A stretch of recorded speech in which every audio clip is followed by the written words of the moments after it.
we're starting. Okay, hello everybody. This is Alex Tomaszewska. Woohoo! And tonight it's interview night, and my camera keeps fixating again. Let's hope this stops. It's hard to choose for it whether it wants to focus on me or on my couch. I mean, come on, I think it's an obvious choice. I just want to invite somebody here again, but I think she should join us quickly. Hello everybody. We're doing an interview tonight, so stay tuned until my guest joins. I think she's gonna join just in a second, and then we can start. Just give me a sec. Give me a sec. Sunni, are you joining? Hello, hey Jamie, thanks for showing up. Just give us a sec until Sunni joins again, and then we're gonna hit it off. This camera really doesn't like my face, does it? Like, it keeps fixating. I don't know what to do about it, really. Okay, I think she's in. She is in. There we go. Perfect. Okay, so Sunni is joining. I want to tell you one thing first today. So why I do these interviews, it's kind of important why I do these interviews. The interviews are to inspire you. Hey Sunni, okay, you're here. Brilliant. Good to see you. Can you hear us? Me? I'm here. Okay, Hello. fantastic. I'm just going to put it on a little bit louder. Okay, perfect. Thank you, but it keeps like fixating on the focus. I need to change my couch. Okay, maybe this is going to be better. Brilliant. So people are joining, you're here, fantastic. I'm just going to do a short introduction. So why I do these interviews? The interviews are here for inspiration. So Sunni has an inspirational story behind her, and you're gonna hear about her career changes and how basically the thing is, usually with my interviews, that you always get back on your feet, and things happen in life and things change in life. You can be more or less, what's the word? You can be more or less in charge of these changes, right? But it doesn't really matter if you're the conductor of the orchestra or not, because you're gonna get back on your feet. And Sunni here was on a very well-planned self-development trip, I want to say. So that's an incredible story over there. Right, so let's get started. So Sunni, I'm gonna read this. I'm gonna read the introduction, guys. With nearly 20 years of corporate and entrepreneurial experience, Sunni is masterful at leading businesses and people through transformative experiences. Well done. She's currently an intuitive strategist and mentor, guiding people in designing their world to have a life they love through the practical application of self-development and spiritual concepts. Sunni leads by example and has redesigned her world many times, most recently to become a full-time nomad for 3 years, and currently to focus on becoming a foster parent to teens. She's passionate about community, enjoys watching people dance, and funny dad jokes. That's Sunni right here. Great to have you here tonight. Let's start. Okay, so maybe let's start with your first job. Like you are, I mean, I've spoken to you, so you are a very entrepreneurial type. When did you start, and how did you start making your own money? So I started, my whole career was an accident. In retrospect, it was not. The universe had my back, right? But as it was unfolding, it felt like an accident. So my very first job in corporate, I was an administrative assistant, and I was a temp. So I was filling in as the admin assistant for a variety. Basically, there was something in the water, and all of the admins got pregnant, and they all had time off. And so I got to backfill for every single department, which meant I had this great purview of the company. And the IT department just snatched me up. They're like, you should be our permanent assistant. And next thing I knew, it was like 15 years later, and I had a career in IT. But it wasn't until like 15 years later that I was like, oh snap, this is a career. That was your first job. That was my first like big girl job. Okay. Yeah. What about small girl jobs? I think you started at the age of like 15, you told me, or even sooner, I'm not sure. Yeah, I was a lifeguard for a long time. I worked in theme parks. I sold hot dogs in Toontown at the Magic Kingdom. I'm from Central Florida, so that's what all the teens do is they go work at the theme parks. So yeah, I had lots of odd jobs, just kind of Mm-hmm. scraping by. And then I lucked, right? That's such a weird term, right? But I lucked into a gig where I was an admin assistant for just, it was a 3-month contract. And then as it was wrapping up, somebody else was like, I have to go on maternity leave. And they're like, oh, well, you should just go do that. And, but it was definitely, to your point, there's decisions I Mm-hmm. had to make. I had to decide, do I want to stay in this environment? Do I want to go buy more big girl clothes? I had to wear corporate clothes every day and I'd been a lifeguard for Right. 5 years. So I had to go buy like adult clothes, right? I was 18, 19 years old. Um, so I made a series of what seemed like small decisions. And next thing I knew, I had a career. For 15 years. It was Wow, pretty that's awesome. nice. That's a nice piece of career. And I think you need to leave the house quite early. Yeah, I moved out pretty young. I was on my own Mm-hmm. pretty young, which meant that I was dealing with responsibility that most people don't before they're Right. 18. So that definitely contributed to how I related to my jobs. I didn't always feel like I had a lot of freedom to be Uh-huh. picky, Right. when you're young and having to pay the bills and you get into that survival mode. And it can happen when you're an adult too, or, no matter what age you're at. If you've got to have that pressure to pay the bills, it can make it feel like you don't get to be super picky about what you do for a living. I think we get that But there's all the always time. choice. We You just don't have have to to look be hard young to for it. get that. It happens all throughout the lifetime, I think, especially for parents. Yeah. That's something that's gonna hold you back at your current place. So you had basically no support, right? You had to Yeah. support yourself from a very young age. Hmm. Yeah. Um, right. Yeah. So then the job, okay, tell us about the Disney job because that was like, I love that story. And then you seem to have had an amazing job at Disney and you were doing incredible things over there. How did it start? So was it at your first job or did you quit that? Did you move on to Disney? What were you doing there? I worked at Disney a couple of different times. I worked there initially in the theme parks. I sold hot dogs in Toontown, which was super exciting. That was one of my first jobs. So I was pretty young. I was in my early teens. And then I went back a little bit later when I was in college and I was a lifeguard in some of the water parks. And then I found myself in this apparent career in IT and technology. And I've been doing a whole bunch of different consulting work, and I did a lot of different things in IT.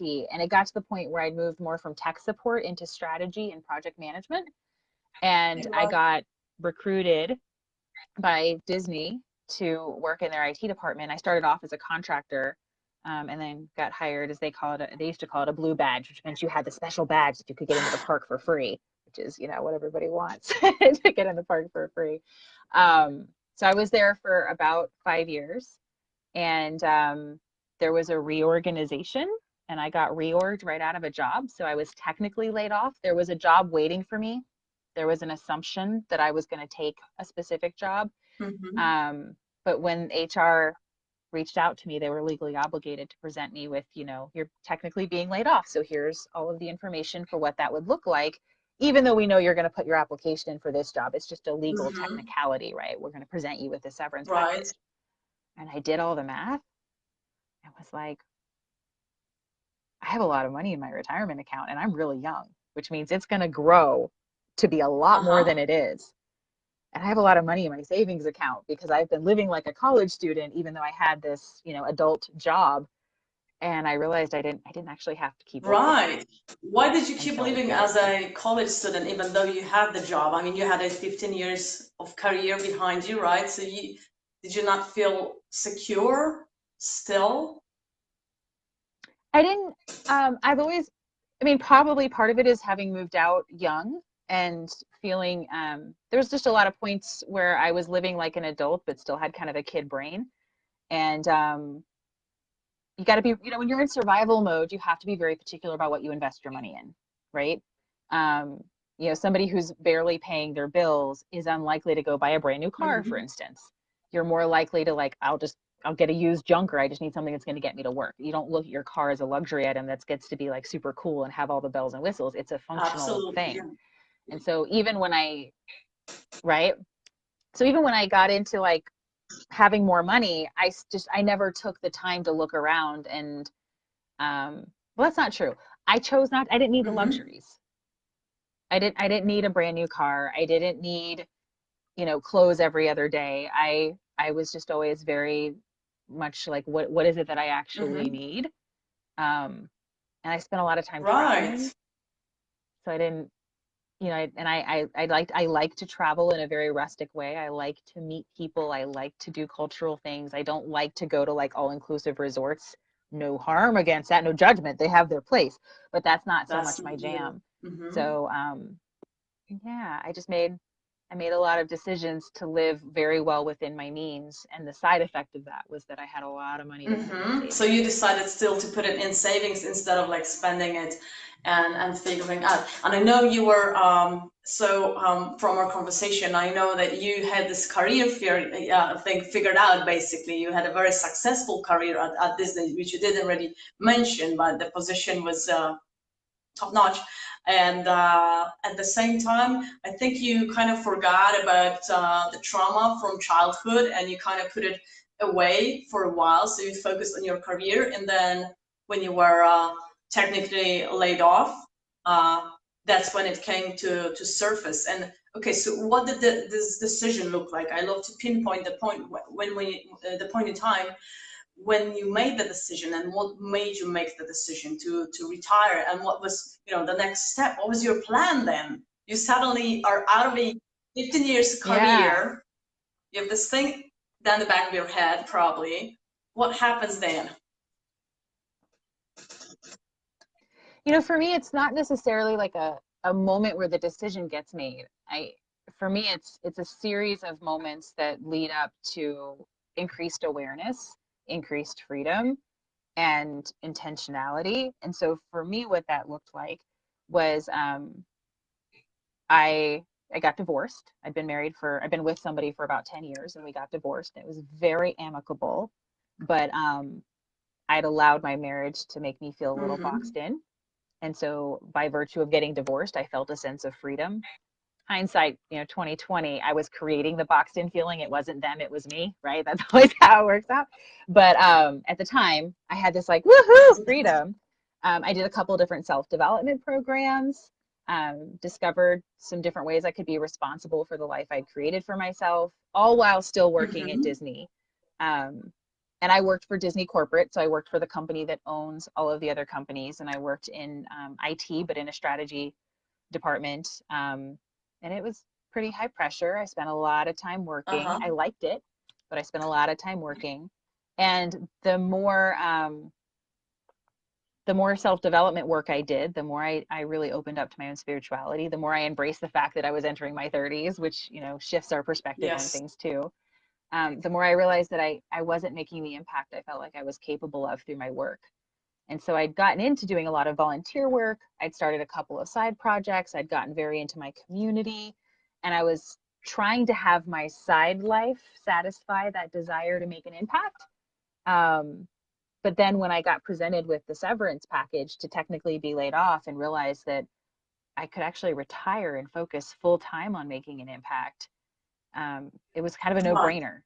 Like all of the groundwork had been laid where I was ready for a change. And when I was given an opportunity of like, it's risky, but I could take the leap, it was, I think I slept on it for one night and was like, nope, I'm not applying for that job. I'm taking the severance package.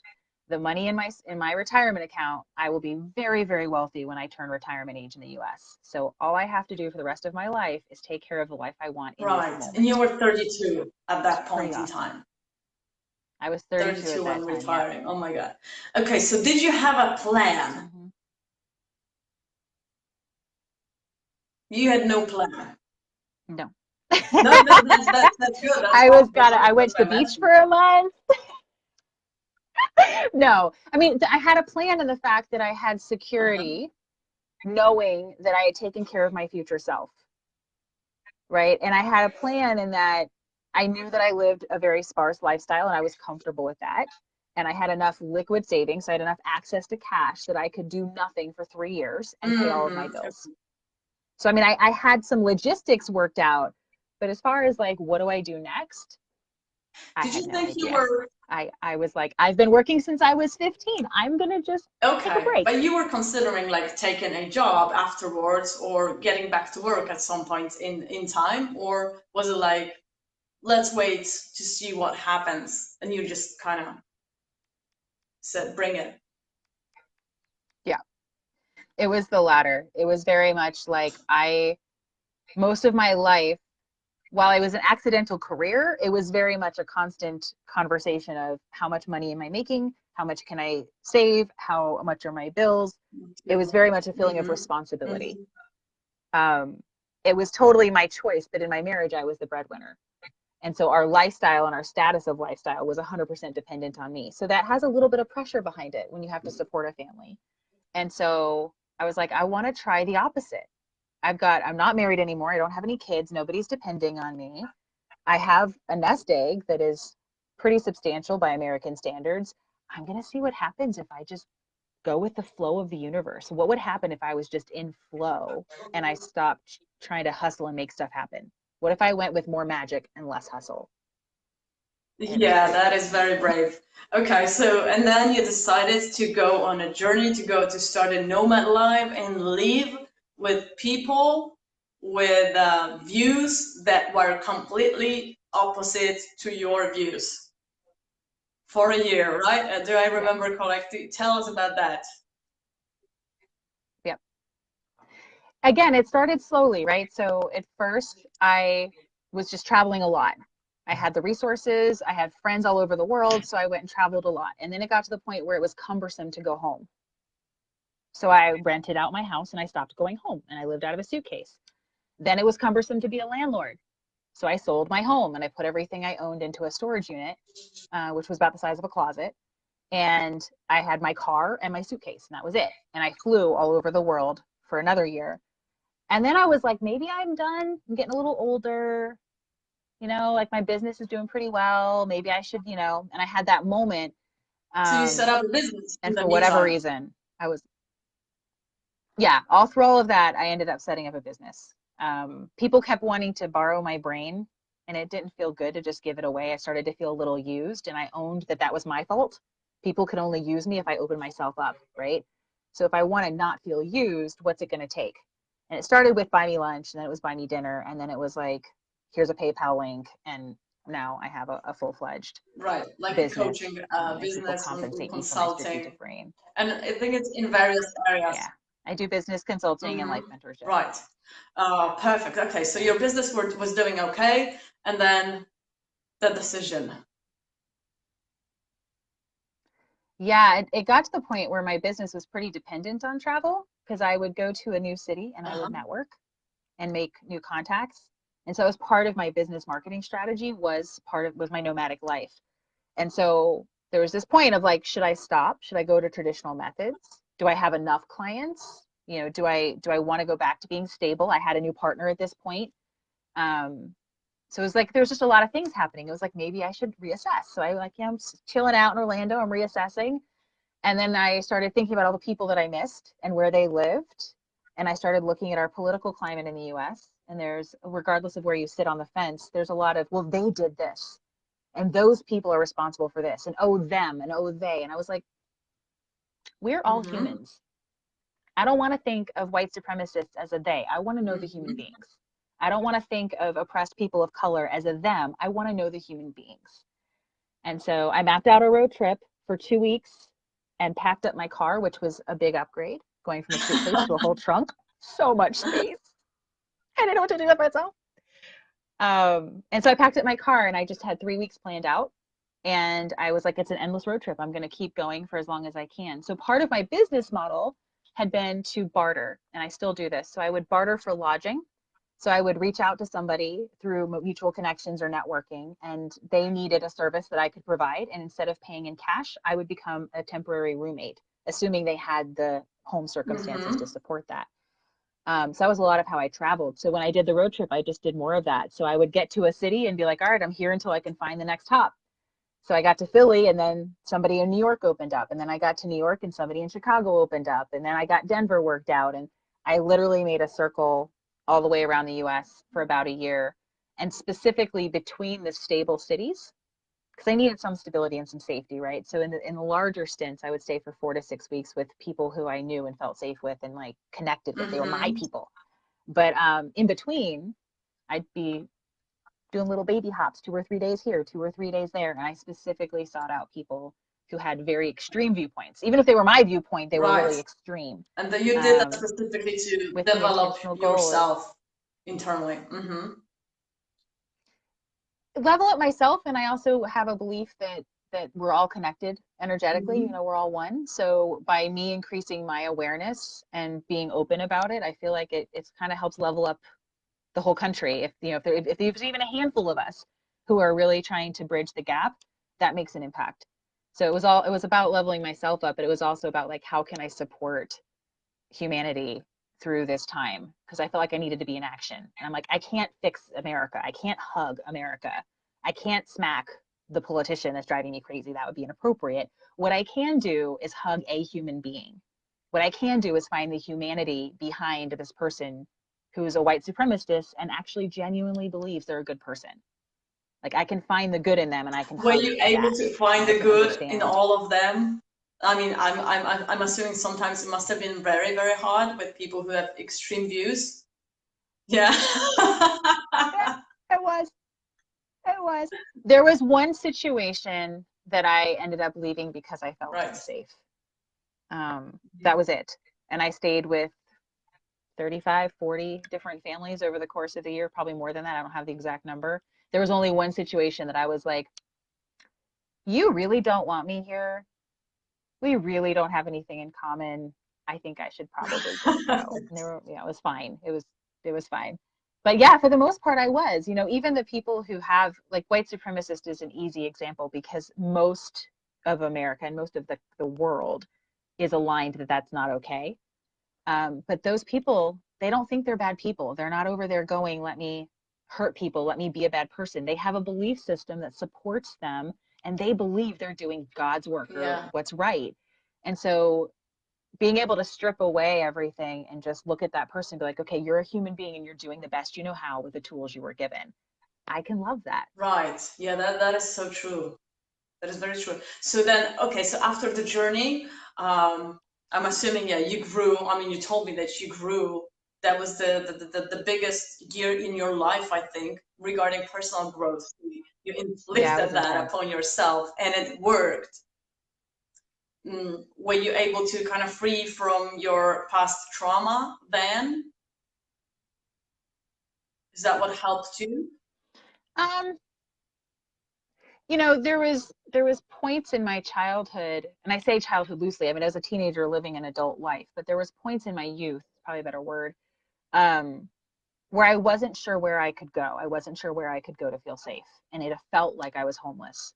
There was family that would have taken me in, so I don't mean to imply that my family wasn't there for me. But in my experience of life as a child, I didn't feel like I had somewhere I could go that was safe. So it was very empowering for me to go on a road trip where I was technically homeless. I chose to be homeless and to live out of my car for a year. I had an air mattress in my back seat. But it was super empowering to have that be a choice Right.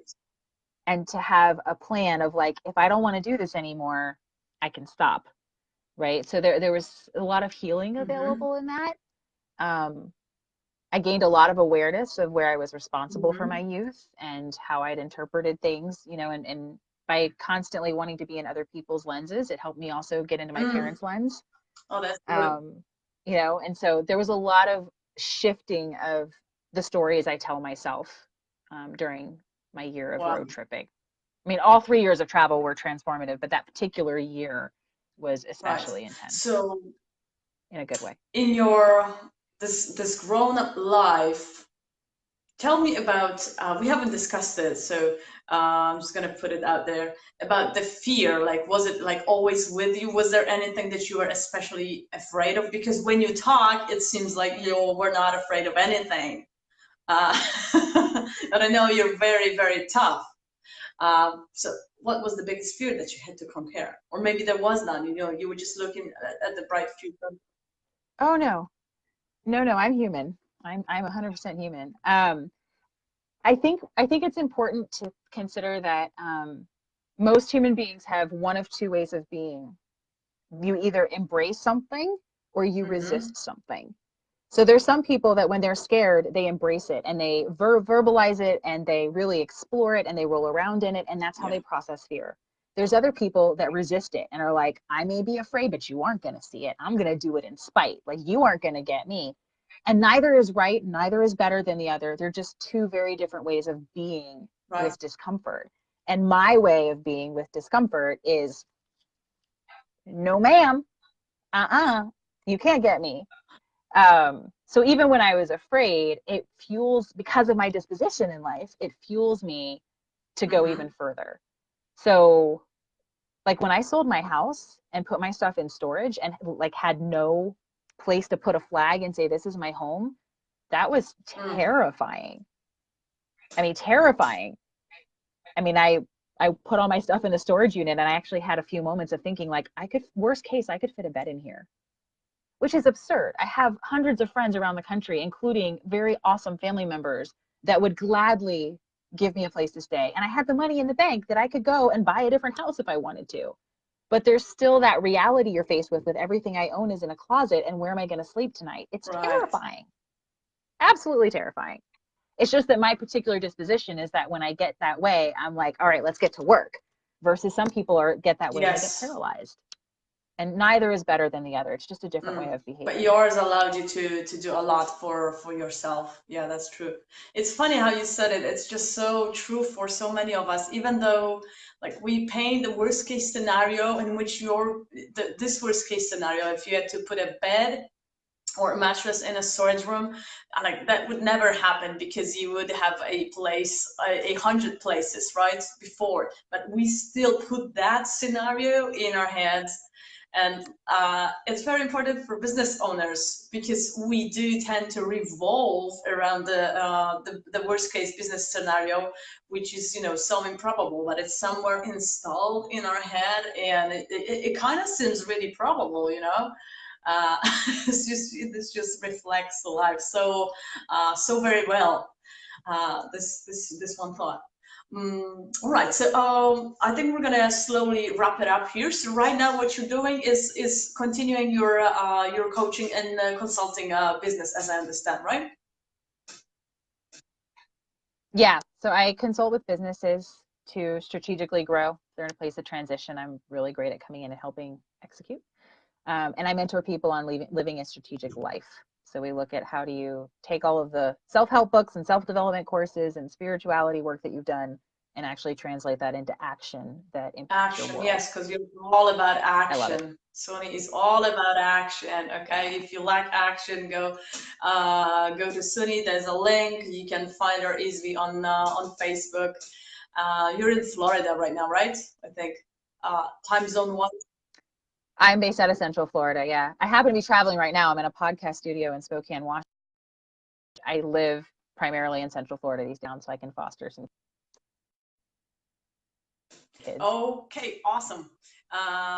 This is great. So I think that's it. I think I had something in my mind, like on my last. Okay, yes. So what's in plan? Like, what's your biggest thing for 2019? Like, do you have like a business goal or something that you really want to do this year? Something that you're looking forward to?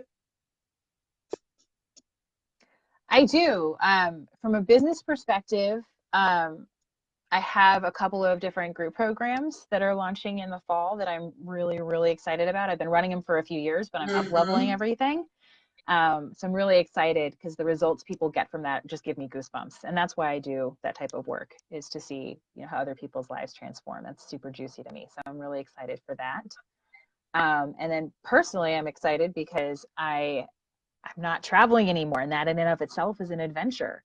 You know, when you've been traveling full time for 3 years, not traveling is just as scary It is. as it was to start traveling, It right? is so true. Because it's another big change. Yeah. So, like, you know, remembering how to have a regular schedule and share a house with a partner and go grocery shopping regularly, there it's all kind of new again. So, it's another fun challenge, which is Okay, exciting. that's awesome. You're saying it with a smile, and you're the action woman, so I'm sure you're gonna crush this one as well. And worst case scenario, you can always go back to traveling. Exactly. And that's the thing. Like, the worst case scenario is always like, I could live through that. If I had to sleep in the storage unit, it's a roof over my head. I can live through that.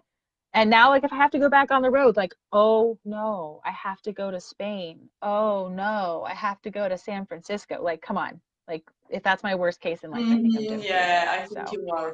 it'll all work It's out. so the lesson here is we always, guys, we always have a choice. Always. Sometimes it may seem like, well, it may be very hard and it may seem like something that is undoable, but when you come to think about it, really, it is a choice. And the worst case scenario is just one scenario. And there's a multitude of other better scenarios that can happen for you.